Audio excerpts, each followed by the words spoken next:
Hello friends, स्वागत है आप सभी का हमारे यूट्यूब चैनल में। तो फ्रेंड्स, आज हम सॉल्व करेंगे बीपीएससी का जो पिछला पेपर था। इसी बार जो हुआ था, बीपीएससी ने जो एग्जाम करवाया था उसके रियल क्वेश्चन पेपर है। मैं आपको दिखा सकता हूँ यहाँ पर। ये देखो, इसको हम लगातार आज हम सॉल्व कर रहे हैं।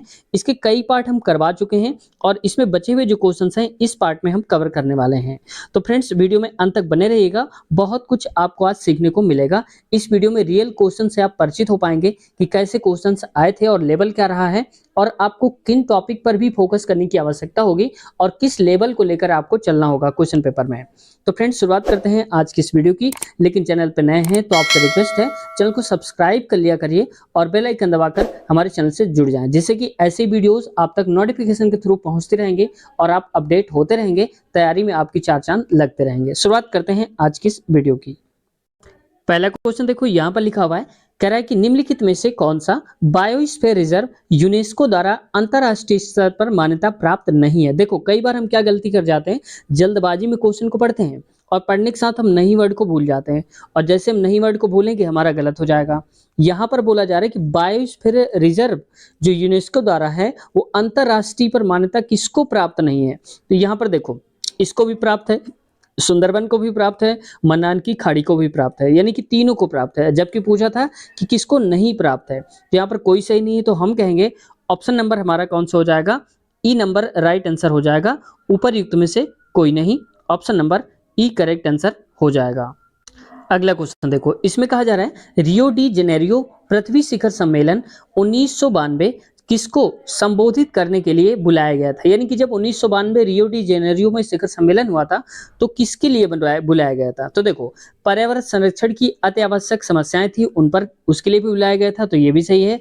और वैश्विक स्तर पर सामाजिक आर्थिक विकास के लिए, ये भी बात बिल्कुल सही कहा जा रहा है। तो इसमें देखो, ए और बी दोनों सही हो गए। अब अगर आपको सी वाला नहीं भी आता है तो आपको घबराना नहीं है। देखो, एक से ज्यादा सही हो गए, तो जब एक से ज्यादा सही हो जाते हैं तो हमारा ऑप्शन नंबर सही हो जाता है हमेशा। क्या, ऑप्शन नंबर डी वाला करेक्ट हो जाएगा, ऊपर युक्त में से एक से अधिक। अगला क्वेश्चन देखो, आज का 18वां नंबर क्वेश्चन है और इसमें कहा जा रहा है 18वें नंबर पे कि निम्नलिखित में से कौन सा नवीनीकरणीय संसाधन नहीं है। देखो, यहां पर भी कंफ्यूज करने की कोशिश करा है, कह रहे कि नवीनीकरण संसाधन कौन सा नहीं है। ठीक है, तो इसका जो राइट आंसर हो जाएगा उसमें से देखो, यहां पर मिट्टी है, हवा है और कृषि है। ये तीनों की तीनों नवीनीकरण संसाधन है। और जबकि कहा है कौन सा नहीं है, तो हम कहेंगे ऊपर युक्त में से कोई भी नहीं, ऑप्शन ई करेक्ट आंसर हो जाएगा। समझ गए आप। तो देखो, नवीनीकरण की अगर हम बात कर लें कि होते कौन से हैं, तो देखो, नवीनीकरण जो होते हैं वो होते हैं कि हमारे पर्यावरण को, यानी कि जो हमारा पर्यावरण होता है उसको कोई नुकसान न पहुंचाएं। ठीक है, वो होते हैं नवीनीकरण। तो ये नुकसान ना पहुंचाने वाले होते हैं। तो इसमें से देखो, मिट्टी, हवा और कृषि, ये सारे के सारे ऐसे संसाधन हैं कि वो नुकसान नहीं पहुंचाते हमारे पर्यावरण को, और नवीनीकरण संसाधन तो हो ही जाएंगे फिर। तो ये तीनों सही हैं, तो हम कहेंगे ऑप्शन नंबर कौन सा, ई सही हो जाएगा, क्योंकि उपरयुक्त में से कोई नहीं। ठीक है, अगला क्वेश्चन देखो, नेक्स्ट क्वेश्चन में आते हैं। अगला है आज का 19वां नंबर और इसमें कहा जा रहा है 19वें नंबर पे, कह रहा है कि निम्नलिखित में से कौन सा आंदोलन भारत में वनों की कटाई और सामुदायिक नवीनीकरण की सुरक्षा से, वनीकरण की सुरक्षा से संबंधित है। यानी कि आंदोलन देखो कई सारे चलाए गए थे, उसमें से जो आंदोलन है वनों की कटाई की सुरक्षा के लिए चलाया गया था, तो ये कौन सा था। तो इसका राइट आंसर हो जाएगा फ्रेंड्स यहाँ पर ऑप्शन नंबर सी, चिपको आंदोलन। तो यहाँ पर देखो, चिपको आंदोलन चलाया गया था, option number C, Sundarlal Bahuguna ने चलाया था। इसको याद होगा, क्योंकि इसमें क्या होता था, आंदोलन में जो लोग वहां पर पेड़ों को काटने के लिए आते थे, तो वहां के लोगों ने क्या बनाया था, एक यूनिटी बनाई थी, पेड़ों पर जाके वो चिपक जाते थे, लिपट जाते थे कि हम पेड़ों से बहुत प्यार करते हैं, इन पेड़ों को ना काटा जाए। तो यही हो गया चिपको आंदोलन। ठीक है, तो जो चिपको आंदोलन है ये वनों की कटाई को रोकने के लिए चलाया गया था, याद रखना है आपको। अगला क्वेश्चन है, नेक्स्ट क्वेश्चन देखो आज का हमारा, इसमें कहा जा रहा है क्वेश्चन में कि बहुउद्देशीय नदी परियोजना के संबंध में निम्नलिखित में से कौन सा कथन सही नहीं है। अब देखो, यहां पर भी वही बात कर रहा है कि सही नहीं है की बात हो रही है। ठीक है, तो देखो इसमें से क्या हो जाएगा यहां पर। तो पहला क्वेश्चन है, इसमें लिखा हुआ है, इसे बाढ़ को नियंत्रित करने और अतिरिक्त पानी की कमी वाले क्षेत्रों में मोड़ने के लिए विकसित किया गया है। तो ये बात सही कहा जा रहा है, जबकि बोला है कि सही नहीं है, तो ये बात तो सही है। अब आते हैं बी वाले में क्या बोल रहा है। इसमें कह रहा है बी वाले ऑप्शन में कि यह नहर सिंचाई के विकास और जल विद्युत उत्पादन के लिए एक एकीकृत योजना है। यानी कि नहरों से सिंचाई भी होती है, पानी जाता है और यहाँ पर हम बिजली का उत्पादन भी करते हैं। तो ये बात भी बिल्कुल सही बोली जा रही है। अब देखो अगला क्या बोला जा रहा है, अगले वाले को जो तीसरा पार्ट है उसको देख लेते हैं। जलाशयों का निर्माण जल भंडारण और जलीय कृषि के विकास के लिए किया जाता है। ये बात भी सही है। तो जब तीनों सही हो जाएंगे और इसमें से पूछा था, मैं आपको क्वेश्चन एक बार दिखा देता हूँ। इसमें कहा था कि सही नहीं है और जबकि सारे के सारे सही हैं, तो इनमें से क्या हो जाएगा, लास्ट वाला यानी कि उपरयुक्त में से कोई भी नहीं, ऑप्शन ई करेक्ट आंसर इसका हो जाएगा। अगला क्वेश्चन देखो, आज का 21 नंबर है। मैं इसको थोड़ा सा छोटा करूंगा आपको दिखाने के लिए। इसमें कहा जा रहा है क्वेश्चन में, निम्नलिखित में से कौन सा राज्य राज्य भर के सभी घरों में छत पर वर्षा जल संचयन संरचना को अनिवार्य बनाने वाला पहला राज्य है। अब देखो हमने बताया था, कई वीडियो में बता चुके हैं, आपको याद रखना है कि जब किसी भी क्वेश्चन में पहला या प्रथम या सर्वप्रथम ऐसे करके वर्ड आते हैं तो अपने आप में वो इंपॉर्टेंट क्वेश्चन हो जाता है, याद रखना है, ठीक है। तो पहला राज्य कौन सा बन गया है जल संचय करने वाला, तो ये हो जाएगा Tamil Nadu, option C correct answer इसका हो जाएगा। अगला देखो 22 नंबर क्वेश्चन है। इसमें कहा जा रहा है अगले क्वेश्चन में, गुजरात में नर्मदा नदी पर बने सरदार सरोवर बांध के लाभों में निम्नलिखित में से कौन सा राज्य समूह शामिल है। यानी कि देखो सरदार सरोवर बांध जो बना हुआ है नर्मदा नदी पर, कहां पर, गुजरात में, इनमें से कौन सा राज्य समूह शामिल है, कौन कौन से जो राज्य हैं इसके अंतर्गत आते हैं। तो इसका देखो सही उत्तर हो जाएगा यहाँ पर महाराष्ट्र, मध्य प्रदेश, गुजरात और राजस्थान। यानी कि ये जो सरदार सरोवर बांध है इससे लाभान्वित होते हैं महाराष्ट्र, मध्य प्रदेश, गुजरात और Rajasthan. Option number B correct answer इसका हो जाएगा, ये वाला सही हो जाएगा। नेक्स्ट क्वेश्चन आते हैं 33 नंबर, और इसमें कहा जा रहा है 33 नंबर क्वेश्चन पे कि भारत में खेती के आदिम रूप के लिए निम्नलिखित में से कौन सा शब्द प्रयोग किया जाता है। तो कौन सा शब्द है जिसका हम इस्तेमाल करते हैं, तो इसमें से देखो राइट आंसर यहाँ पर बेवर भी हम इसको बोलते हैं और पामा डाबी भी हम बोलते हैं इसको, ठीक है, मिल्पा भी बोल देते हैं, लेकिन बेवर और पामा डाबी मुख्य हैं। तो अब देखो एक से ज्यादा सही हो जाएंगे, तो हम कहेंगे जब एक से ज्यादा सही हमारे ऑप्शन होते हैं तो ऑप्शन नंबर हम टिक करते हैं डी, उपरयुक्त में से एक से अधिक हो जाएगा। अगला क्वेश्चन देखो, अब देखो ये क्वेश्चन जो पूछे जाते हैं ये एक बार आप इनको ध्यान से अगर देख लेंगे तो दोबारा कभी आपके सामने अगर आता भी है तो आप आसानी से कर ले जाओगे। अगला देखो, झूम खेती के संदर्भ में निम्नलिखित में से कौन सा सही मेल है। यानी कि झूम खेती के बारे में बताया जा रहा है, कौन सा सही है ये बताना है। तो देखो इसके हिसाब से अगर हम देखें यहाँ पर, तो मिल्पा जो है मध्य अमेरिका में की जाती है झूम खेती, ठीक है, अलग अलग नामों से जानते हैं, जैसे कि मिल्पा नाम से जानते हैं मध्य अमेरिका में। ऑप्शन एक करेक्ट आंसर हो जाएगा। कोनकू मैक्सिको ये गलत हो जाएगा, लद्दाख अफ्रीका ये भी यहाँ पर गलत हो जाएगा, ठीक है। आगे आते हैं, नेक्स्ट क्वेश्चन देखो, अगला क्वेश्चन है आज का हमारा होगा क्वेश्चन नंबर होगा 25, ठीक है, 25 पे आते हैं। इसमें देखो क्या कहा जा रहा है, भारत में आरंभ में अरेबिका कॉफी की खेती निम्नलिखित में से किस स्थान पर की गई थी। यानी कि शुरुआत में अगर देखा जाए भारत में तो अरेबिका कॉफी एक प्रकार है इसका, तो सबसे पहले किस जगह पर इसकी खेती की गई थी। तो इसका सही उत्तर हो जाएगा बाबा बुदन पहाड़ी पर, ऑप्शन बी सही उत्तर हो जाएगा इसका, ठीक है, याद रखना है क्योंकि सबसे पहले बोला जा रहा है आरंभ में, शुरुआत में ही, तो ये अपने आप में इंपॉर्टेंट क्वेश्चन हो जाते हैं। अगला देखो 26 क्वेश्चन पे कहा जा रहा है, निम्नलिखित में से खनिजों का कौन सा समूह गैर धात्विक श्रेणी से संबंधित, यानी कि धातु ना हो गैर धात्विक हो, उससे संबंधित कौन कौन से यहाँ पर समूह दे के रखा है। तो देखो जो अब्रक होता है गैर धात्विक होता है, चूना पत्थर ये भी गैर धात्विक होता है, और संगमरमर ये भी गैर धात्विक होता है, यानी कि धातु नहीं होती इनमें से, न तो अब्रक, चूना पत्थर और न ही संगमरमर, ये धातु नहीं है। तो ऑप्शन बी इसका सही उत्तर हो जाएगा। आगे देखो 27 नंबर, 27 पे कहा जा रहा है क्वेश्चन में, निम्नलिखित में से कौन सा राज्य भारत में पाइराइट का सबसे बड़ा उत्पादक है। अब देखो यहां पर तो पूछ लिया पैराइट, पहले इसका आंसर जान लेते हैं फिर इसके बारे में बात करते हैं। इसका सही उत्तर हो जाएगा बिहार, ऑप्शन बी करेक्ट उत्तर हो जाएगा। अब देखो यहां पर कह रहा है भारत में पैराइट का सबसे बड़ा उत्पादक, अब यहाँ पर पैराइट पूछ लिया है, हो सकता है पूछ ले कोयला का उत्पादक, हो सकता है कई प्रकार के मक्के का उत्पादक, आलू का उत्पादक राज्य, ऐसे करके पूछा जा सकता है। तो एक बार आप ये जरूर देख लेना, ठीक है, कि कौन सा उत्पादन राज्य, यानी कि राज्य और प्रोडक्ट जो उत्पादित होते हैं वहां पर, उनसे संबंधित चीज देख लेना। अगला क्वेश्चन देखो, इनको आप नोट कर लिया करो, जब कभी कोई क्वेश्चन बताया जाए तो उसको आप नोट कर लिया करिए, ताकि आप भूले ना और दोबारा से जब कभी टाइम मिले तो उसका रिवीजन आप कर पाएं। अगला देखो 28 क्वेश्चन, कहा जा रहा है भारत में भूतापीय ऊर्जा दोहन केंद्र कहाँ स्थित है। यानी कि जमीन के अंदर से जो निकलती है ऊर्जा ताप वाली, उसका भी हम दोहन कर लेते हैं, उसका भी हम यूज करते हैं। तो ये कहाँ पर केंद्र है जहां पर हम इसको यूज करते हैं। तो इसका सही उत्तर हो जाएगा यहाँ पर, देखो इसमें हिमाचल प्रदेश में पार्वती घाटी पर करते हैं, ये सही है, और लद्दाख में पुगा घाटी पर करते हैं, ये भी सही। दोनों जगह पर हम करते हैं, याद रखना है आपको। तो इसका सही देखो ए और बी दोनों सही हो जाएंगे। तो जब एक से ज्यादा हमारे सही होते हैं तो हम कहते हैं ऑप्शन नंबर हमारा हो जाएगा उपरोक्त में से एक से अधिक, ऑप्शन डी करेक्ट आंसर हो जाएगा। वही नेक्स्ट क्वेश्चन है 29 पे आते हैं, लौह एवं इस्पात उद्योग के संबंध में निम्नलिखित में से कौन सा कथन सही नहीं है। मतलब सही नहीं है बताना है, तो जो सही होगा उसको तो बताना ही नहीं है, और जो सही नहीं है उसको बताना है। तो इसे बुनियादी उद्योग कहा जाता है, ये बात भी गलत है, यानी कि सही नहीं है। और इसे लाइट यानी कि प्रकाश उद्योग कहा जाता है, ये भी बात सही नहीं है। अगला अगर तीसरा पढ़ें यहाँ पर सी नंबर पे, तो यहाँ पर लिखा हुआ है यह कच्चे माल की निकटता वाले क्षेत्रों में स्थित होता है, तो ये भी सही हो गलत हो जाएगा। तो हमें गलत बताना था, तो ये भी गलत हो गया, और बी भी हो गया, और सी भी गलत हो गया। जब एक से ज्यादा हमारे गलत होते हैं तो हम कहते हैं ऑप्शन नंबर डी करेक्ट हो जाएगा, उपर्युक्त में से एक से अधिक सही हो जाएगा, ऑप्शन डी सही उत्तर है। वही नेक्स्ट क्वेश्चन अगर हम 30 देखते हैं, तो 30 क्वेश्चन में कहा जा रहा है, क्वेश्चन में भारत में निम्नलिखित में से कौन से चरम स्थान पूर्व और पश्चिम गलियारे से जुड़े हुए हैं।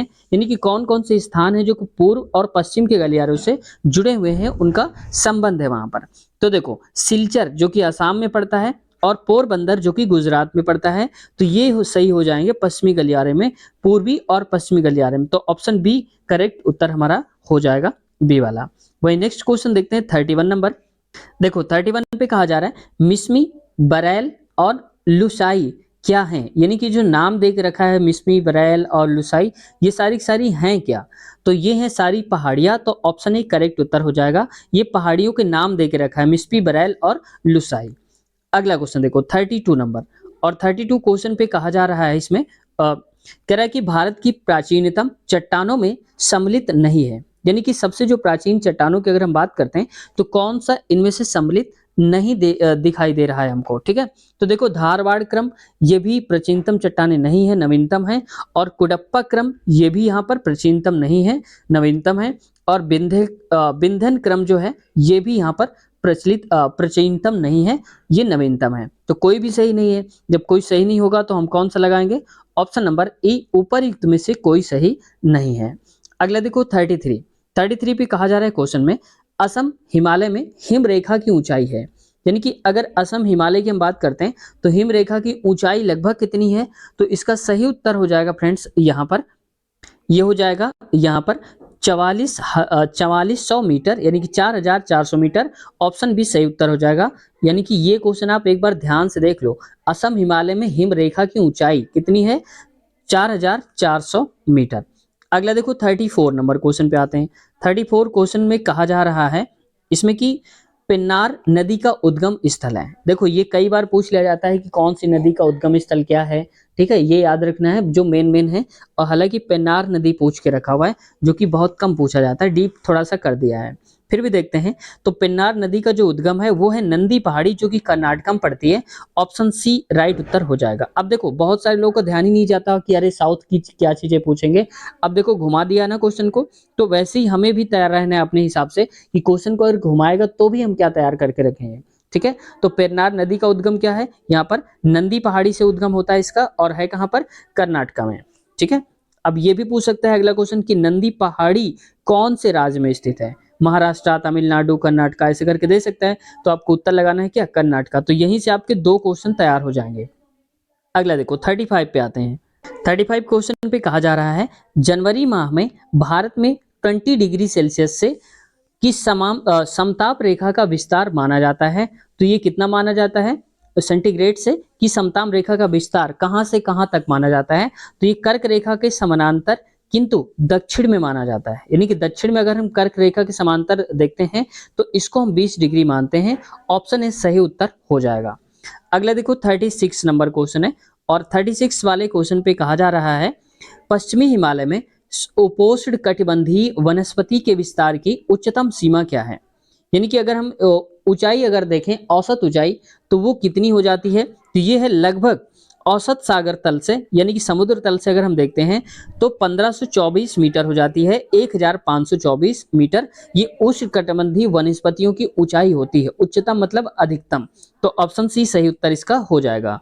अगला देखो 37 क्वेश्चन, और 37 पे कहा जा रहा है उष्णकटिबंधीय मानसूनी पतझड़ वनों को वर्षा जल की औसत आवश्यकता होती है। यानी कि जो उष्णकटिबंधीय मानसूनी पतझड़ वन होते हैं उनको औसत वर्षा कितनी होती है हर साल? ठीक है, तो ये आवश्यकता जो होती है इनको, ये होती है 100 सेंटीमीटर से 150 सेंटीमीटर तक। ऑप्शन सी सही उत्तर इसका हो जाएगा।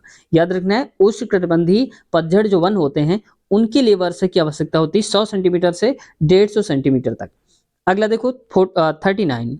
तो देखो अगले क्वेश्चन में कहा जा रहा है भारत में सर्वाधिक ज्वारीय वन क्षेत्र वाले राज्य हैं। यानी कि ज्वारीय वन जो पाए जाते हैं वो कहाँ पर पाए जाते हैं? तो इसका सही उत्तर हो जाएगा यहाँ पर पश्चिम बंगाल और गुजरात में। ऑप्शन ए सही उत्तर इसका हो जाएगा। ठीक है फ्रेंड्स, अब आपसे मैं क्वेश्चन करना चाहूंगा कि गुजरात के मुख्यमंत्री इस वक्त कौन है? Who is the CM of Gujarat? ठीक है, अगर आपको पता है गुजरात के मुख्यमंत्री कौन है तो कमेंट सेक्शन में बताते हैं और देखते हैं किसका जवाब सही आता है और आप में से कौन पहले जवाब दे पाते हैं। आते हैं नेक्स्ट क्वेश्चन में। इसका आंसर समझ गए होंगे ना? ऑप्शन नंबर ए है पश्चिम बंगाल एवं गुजरात। अगला देखो 39 नंबर, और 39 नंबर क्वेश्चन पे कहा जा रहा है, इसमें कह रहे कि महाभारत लेख नामक पर्वत स्थित है।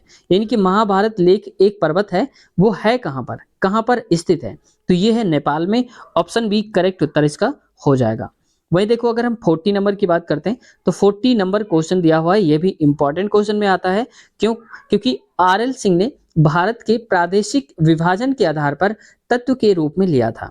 तो तत्व के रूप में मतलब जब विभाजन किया गया था तो किस बेसिस पर उनका विभाजन किया गया था? तो इसका सही उत्तर हो जाएगा फ्रेंड्स यहाँ पर, ये लिया था भूगर्भिक संरचना को, तो ये भी सही हो जाएगा। भौतिक आकृति के हिसाब से तो ये भी सही हो जाएगा, और अवस्थिति के हिसाब से जो वहां पर सिचुएशन है तो ये भी सही हो जाएगा वहां पर। ठीक है, तो ये ए बी और सी तीनों सही है। जब एक से ज्यादा सही हो जाते हैं तो हम ऑप्शन नंबर कौन सा लगाते हैं? तो ऑप्शन नंबर डी हो जाएगा, उपरयुक्त में से एक से अधिक। अब फ्रेंड्स ये क्वेश्चन जो है ये सारे हो गए। अब आगे जो हम लेंगे नेक्स्ट पार्ट में ये हमारा होगा इकोनॉमिक्स के, और इसके आगे हम लेंगे वहां पर पॉलिटिकल साइंस के क्वेश्चंस। मैं आपको दिखा देता हूं। अब आप देख भी चुके होंगे कि हम कैसे कैसे क्वेश्चंस आज अगले पार्ट में हम लेने वाले हैं। पॉलिटिकल साइंस के ये सारे क्वेश्चन हम सॉल्व करेंगे। तो फ्रेंड्स कैसी लगी आज की वीडियो? अगर आपको कुछ सीखने को मिला है सच में तो आप कमेंट सेक्शन में अपनी प्रतिक्रिया दे सकते हैं, और एक लाइक कम से कम कर दिया करिए वीडियो को। 1 सेकंड से भी कम का समय लगता है, आप लाइक करते हैं तो हमें मोटिवेशन मिलता है, ताकि हम नई नई इन्फॉर्मेशन नए नए वीडियोस आप तक बनाते रहें और पहुंचाते रहें। इससे हमें मोटिवेशन भी मिल जाता है।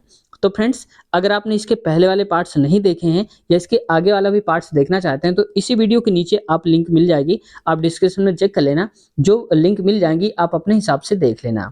इसके साथ साथ हमने कई सारे पार्ट्स और भी करवा दिए हैं, जैसे मैथ के कंप्लीट चैप्टर हमने करवाए हैं कई सारे, चाहे से time and work, percentage, profit loss. अगर ये करना चाहते हैं, देखना चाहते हैं बेसिक से लेकर के हाई लेवल तक के क्वेश्चंस, तो इसी वीडियो के नीचे डिस्क्रिप्शन में आपको लिंक मिल जाएगी, आप वहां से क्लिक करके डायरेक्ट हमारे चैनल के वीडियोस देख सकते हैं। अगर आप ऐसा भी नहीं कर पा रहे हैं तो हमारे चैनल के प्लेलिस्ट में जाइए। प्लेलिस्ट में जाते ही आपको जब ओपन करेंगे तो कई सारी अलग अलग टाइप की प्लेलिस्ट मिल जाएंगी, तो वहाँ पर मैथ की प्लेलिस्ट ओपन करेंगे तो आप मैथ की सारी वीडियोस देख पाएंगे, और अगर आप प्रीवियस ईयर करेंगे तो वहाँ पर सारे पिछले साल के जो पेपर हैं वो आप आसानी से देख पाएंगे। इसके साथ साथ हमने बिहार स्पेशल जनरल नॉलेज भी करवाए हैं, बहुत इंपॉर्टेंट क्वेश्चन हो जाते हैं, उससे कुछ ना कुछ क्वेश्चन जरूर पूछे ही जाते हैं। तो थोड़ी देर की वीडियो है, अगर आप उसको भी देखना चाहते हैं तो इसी वीडियो के नीचे आप एक बार चेक कर लेना, लिंक आपको वहां पर मिल जाएगी। तो फ्रेंड्स मिलते हैं नए पार्ट में नए कंटेंट के साथ, और चैनल पे अब तक नए हैं तो उम्मीद है कि सब्सक्राइब तो कर ही लिया होगा। कोई समस्या है या कुछ कहना चाहते हैं, कुछ सुझाव देना चाहते हैं तो कमेंट सेक्शन में आपका स्वागत है, आपके कमेंट्स आमंत्रित हैं, आप अपनी प्रतिक्रिया दे सकते हैं। मिलते हैं नए वीडियो में, टेक केयर, बाय बाय।